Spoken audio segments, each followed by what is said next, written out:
this again. This is the Film Project script discussion of Season 1, Episode 2, Take 2.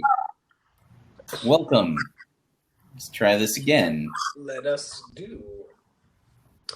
So we were talking about the Valar. We were talking about Olmo kind of coming up in the episode a little bit later.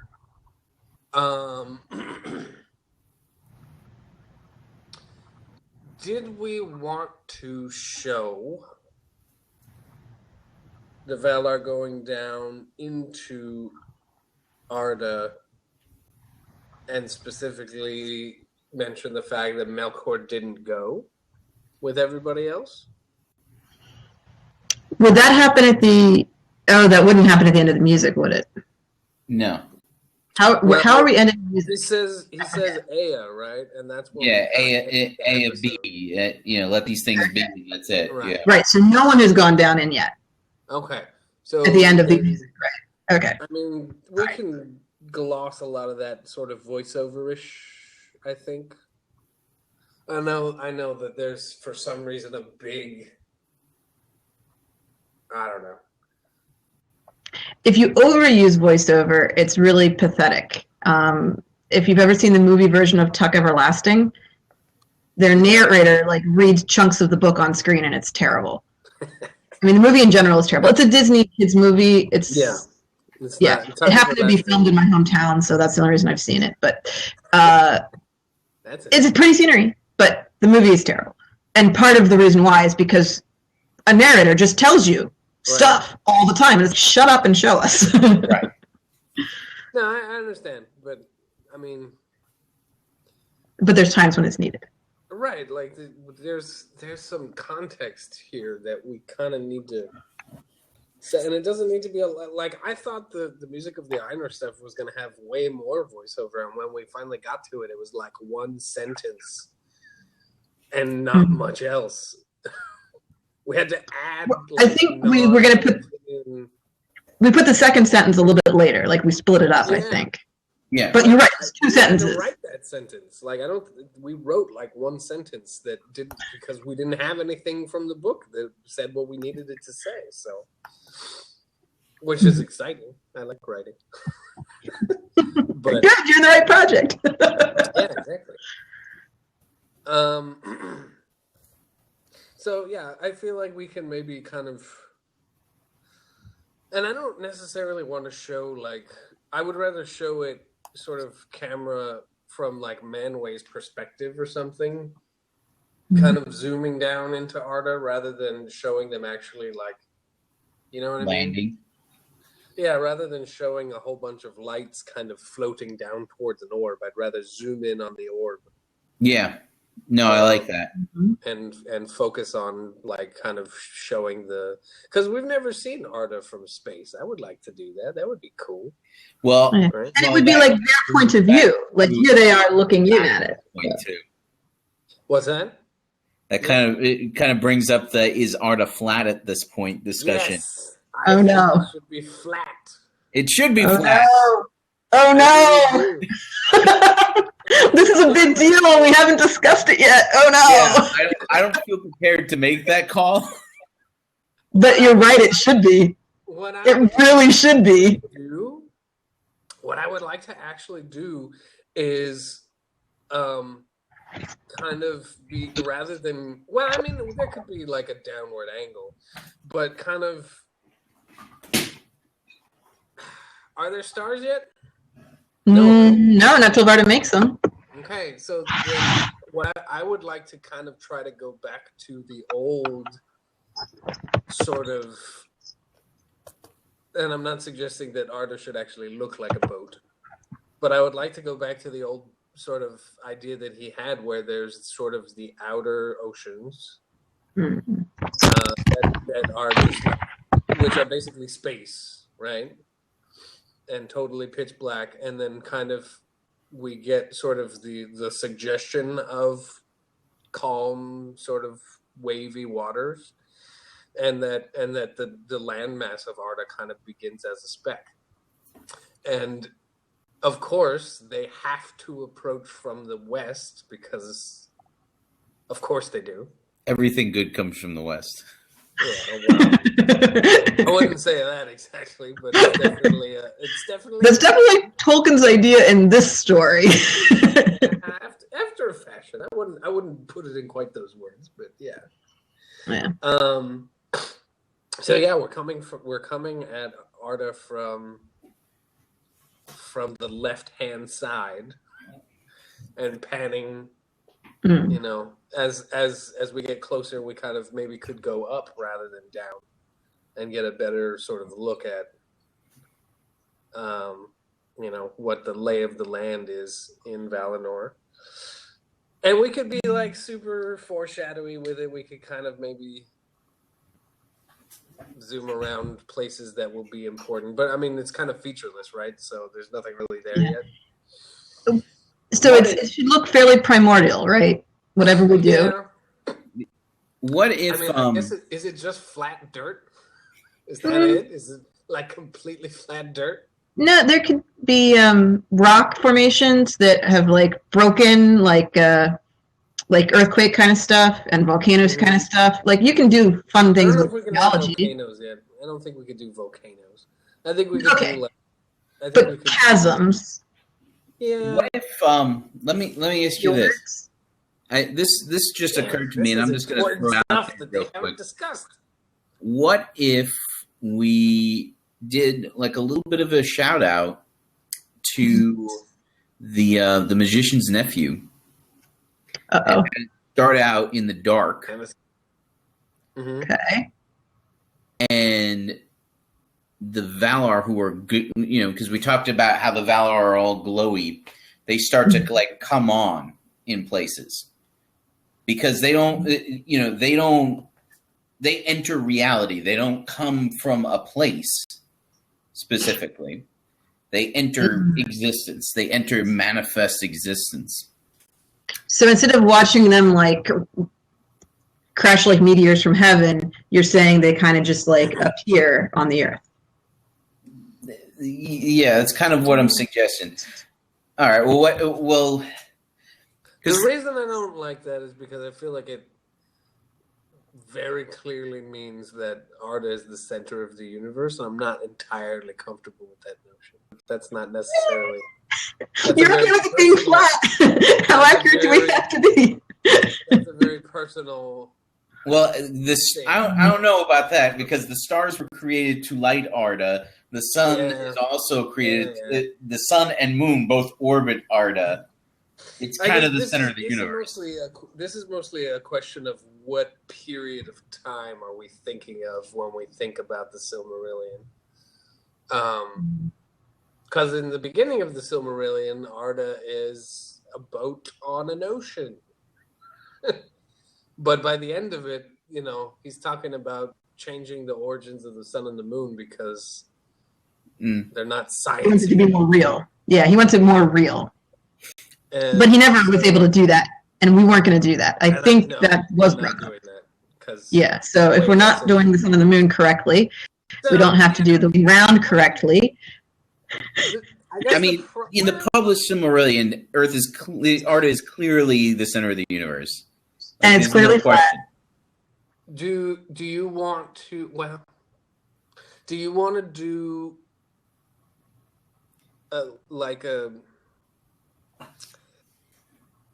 Do you want to do like a big, like wide, overarching map shot that has little glowy bits lighting up, sort of, and it doesn't have to be exactly in the shape of Arda that we see like in the maps of Beleriand and all that. No, but we can't have a map yet, can we? No, there's nothing's been made. Well, yeah, but you can still have like sort of vaguely blob-shaped land masses that will later conform to Beleriand. Beginnings of Beleriand. I don't think Outlay actually raises land from the depths of the ocean. I think he's kind of, there's a little bit of something to start with. Okay. I like that better anyway. Well, and is there ocean, or does Ulmo just transit? There's the outer seas and then the inner seas, right? And so there is ocean. Well, there is once it's finished, because there's the encircling sea. They make the encircling seas, and they make the sea in between Valinor and Middle Earth. Right. Like, that's not. And there's like the whole Door of Night So thing. there's, I mean, yeah, there's ocean. It's the ocean is what is outside the doors of night, right? That is No, the almost void's out purview. there, I thought. That's the void. That's what the void is. It's almost purview is those deep nothing oceans that surround Arda. I thought That's his purview was the oceans his- of Arda. His palaces are under Arda, like below That's true. the ship. Okay. Encircling Sea does go under the land. Yeah, I remember Hence yeah. that rendered. Or the outer seas. Sorry, I get them mixed up, but That was definitely my understanding. Was that's the void space, right? Yeah. Is almost domain. I think void is like actual outer space, void, nothingness. Yeah, but that's what I'm saying is that there's no like dividing line between those two things. Like it's Well, but isn't that what the Door of Night is for? Yeah, Sort of. because they kick Melkor out into the void, and that's it. He's gone. yeah, and he can't come back in. But Right. I'm saying that's all technically almost stuff. I don't think it is Yeah. because Melkor was out there hunting around out there before. I don't necessarily know what the void is, and I don't know that it is going to be important right now, but No, I don't think it will be. but to show Arda, if we're going to show something flat, we are going to have to figure out boundaries. Yeah. What is So it? we do have to deal with it in that sense. Oh, little bird. That's cute. So I mean, I feel like landmass floating on nothing is weirder and harder to do than landmass floating on ocean. Mm. But Well, If the we're way going to that- localize places, it won't matter. It's just for the establishing shotting into it that it's going to be important. well, I mean, I because would want- what happens to that ocean once the world becomes round? You know, like my understanding was that it becomes part of that ocean because there's a limited space of water that it becomes part of the ocean that is on Arda. but there's not like new ocean. No. It's just- There's when Ilúvatar folds the earth around. Okay, old. Hmm. He When does. the waves are bent. How else would you describe it? He makes it round. Yeah. Yeah, like that, but that doesn't scan for me. It doesn't. It's not like almost. You can't go to almost Palace via Arda, right? There's some suggestion that Tour does at some point. Actually, No. no. After when he I don't know. After he and Idril disappear, and it's like they might have become immortal or something. We don't know. right. Yeah, but he doesn't walk there, right? No, he Yeah, drowns that's what I'm there. saying. You can't. Well, right, but that's more of a spiritual journey, wouldn't you say? His body doesn't like actually float all the way down to. No, that's not. The point I'm getting at is that almost domain, his kingdom, his all of his everything outside of just the oceans and the water of the earth is bigger than just Arda, and that's part of the reason why he's kind of a loner curmudgeon. He is, and I would say nobody visits his palace, really. compared to literally every other Valar. Ulmo is kind of outside Yeah. compared to everybody else. Right. And He and still- Nienna are the only two who are alone, who don't have a spouse. Yeah. And Nienna is obviously much more part of the group than Ulmo, Right. even though she. At least in terms of like hangouts. And I think one of the ways to reflect that is that he doesn't have he's not contained exactly in Arda the way that the rest of them are. All right. Yeah. So, Yeah, that's true. How do we depict their arrival then? I really like avoiding it altogether by having the camera shot of just like approaching land. and seeing it's a primordial waste. Okay. Rather than having the other idea that I don't like as much, but would be maybe useful would be that establishing shot of like sort of formless landmasses that we can then compare to. Like it would be kind of neat to have sort of establishing shots in certain episodes of the map. Mm. You know what I mean? Oh, we're gonna have to put the map of Beleriand up like multiple times for people to have a clue what we're even doing. Nobody's gonna have any idea where anything is. Right. We're gonna have So if you want to take that angle of yeah, but with season one, location is so much less important, except for Utumno and Valinor. Like that's pretty much the only items we have to show on the map, and possibly the lamps as to where the lamps are. But we could still kind of foreshadow all of that stuff by having, like I said, the shapes of the landmass, and then halfway through the season, so another sort of shot that we can like, if you were to overlay them, you'd be like, oh, okay, they actually like established this, coastline really well, and now there's trees over here, et cetera, and have sort of like multiple versions of that shot, right? Progress shots, right? that are spaced out over many, many episodes. Well, I think we would see that around Almarin. Like over time, like we see Almarin to point to Almarin and see how like zooming back and taking a look at what Almarin looks like and how it's related to all of the other stuff might be kind of neat. So that's another angle that I don't like it as much as my cool avoid everything idea. But I mean, in fairness to me, that would be sort of the angle that the hosts have taken on basically every hard question. Why did you? Well, I feel like they got a little bit more specific with things as time went on. I think the early episodes were a little sparse. Yeah, but it's kind of a running joke at this point that they're like, you know what, we'll talk about that later. Oh, why did you even do an adaptation if you weren't going to buckle down and answer these questions? Yeah. Jeez. And why spend 20 minutes talking about something if the answer is, here's why we're not going to talk about that. Oh, my God. Well, they finally got to orcs. We kind of forced their hand, and they talked about orcs instead of talking about what they were supposed to talk about that episode. Yeah, I feel. And it was still slightly indecisive. Slightly. The thing that irritated me was they spent so much time talking about what had already been like slogged out over 2 weeks on the boards. And in fairness to everybody who's not on the boards, which is a lot of people, I get why they did that, but it was also super irritating because I was like, we've already discussed this ad nauseum on the boards. Can you just pick it up from where the boards left off? So that we can just get the answer and get some work done.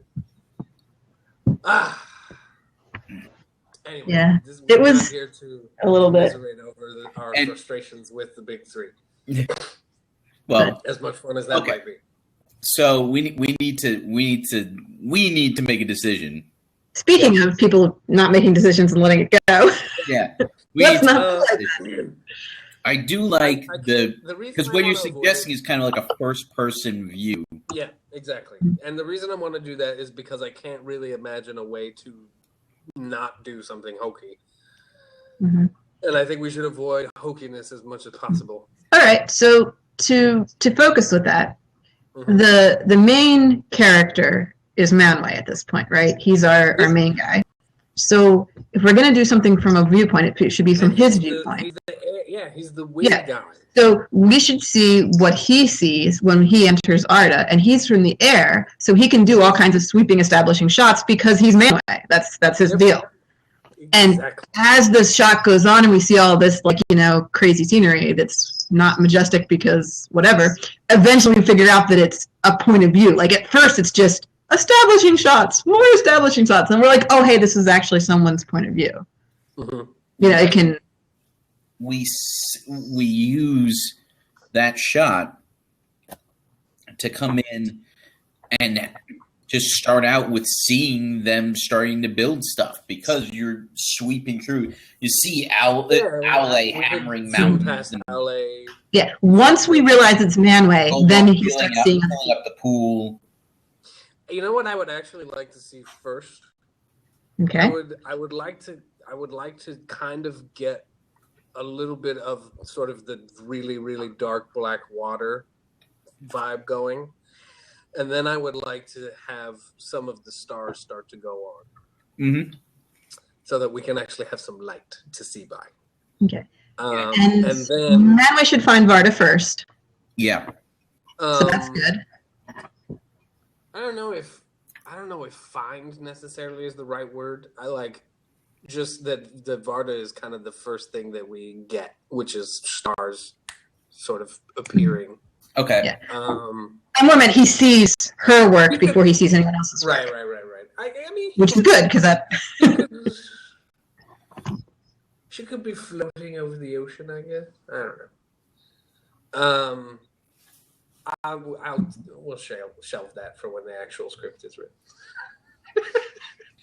I'm just doing what they taught me, kicking the can. That's not good. And then we can kind of zoom past Owlay, kind of building mountains. Who else? Who else do you want to see on our flyby? Because now we can kind of do a lot of people. We can do Ivana, certainly. Yeah. And I would like running out from her. Yeah, I would like to do it. It's in that order: stars, Earth, plants. Those are because we need Ollie before we can have Ivana. Yeah. And and those are our first 4 people besides Manway, right? Mm-hmm. Those were our big characters that we wanted to focus on for this episode. Who else? I guess we could see Olmo sort of filling in the waters. Maybe he's drawing it to reference the encircling seas. Maybe he's drawing water in from outside. I like that. Yeah. That's neat. Yeah. So, is he making fjords or something? Color. Should be a very different color than the water that we've been seeing. Like, that water should be very, very dark. And it's going to be pretty dark. Like, what we're seeing on screen is going to be pretty dark no matter what. So I don't think that we're going to have a problem there. Yeah. Yeah, unfortunately, we're not going to be able to see any of this stuff because it's going to be too dark. No. Well, we've got stars. We've already got stars. And we've got the Valar glowing with their own light also. Right, exactly. Should be enough to see by. Who else do you want to see? You want to see Orme galloping across the fields? No, not yet. I don't think we need to do that in that shot. I think that the focus of this episode needs to be on the creators. Okay. The creators are Olmo, Owlay, Yavanna, Varda, and Manway. Well, I don't know if Manway is a creator exactly. Well, I mean, he's the big boss. Elemental air, so he kind of is necessary for things to work. I'm thinking no clouds yet. No, because we don't get them yet. We don't get them until. I wanna have.